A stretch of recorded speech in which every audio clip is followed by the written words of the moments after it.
আজ রান্না করছি রুই মাছ, বড় একটা রুই এনেছিলাম।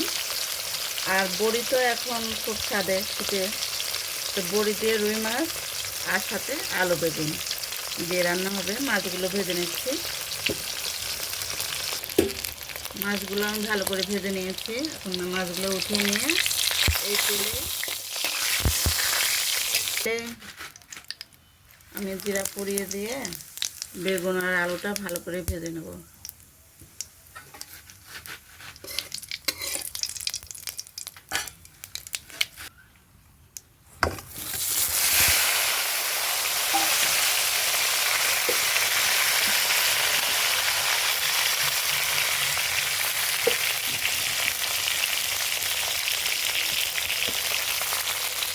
পরিমাপ মতো হলুদ দিয়ে দিলাম, আদা লবণ দিয়ে দিয়েছি। আমি সবজিটা ভালো করে ভেজে নেব। আমার সবজিগুলো ভাজা হয়ে গেছে, এখন উঠিয়ে নিচ্ছি।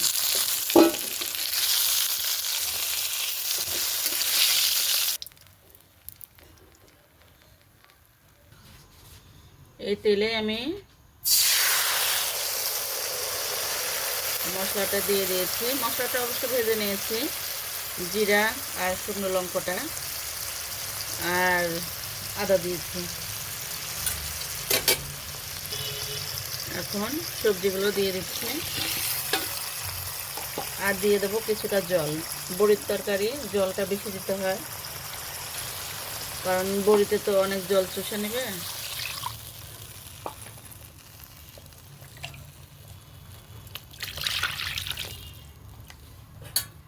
বড়ি দেওয়ার পরে এইটা জলটা থাকবে না, অল্প হয়ে যাবে। এখন আমি বড়িগুলো দিয়ে দিলাম। এগুলো বাড়িতে তৈরি করেছি, কেনা বড়ি না। অত্যন্ত সুস্বাদু হয়েছে। বড়িটা আমরা সবাই ভীষণ পছন্দ করি, এজন্য দেখুন অনেকগুলো বড়ি দিয়েছে। আমি দেখুন কিছুটা পালং শাক দিয়ে দিয়েছি। এখন শীতের সবজি তো সব কিছুতেই সব কিছু বেশ সুস্বাদু খাবার।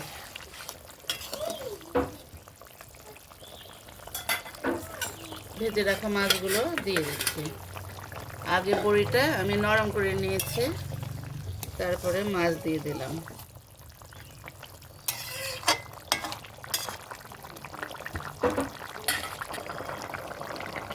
আমার মাছের ঝোল হয়ে গেছে।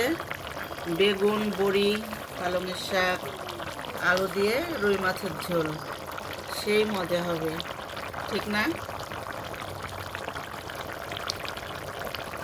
তরকারিটা আমি এখন নামিয়ে নিয়েছি।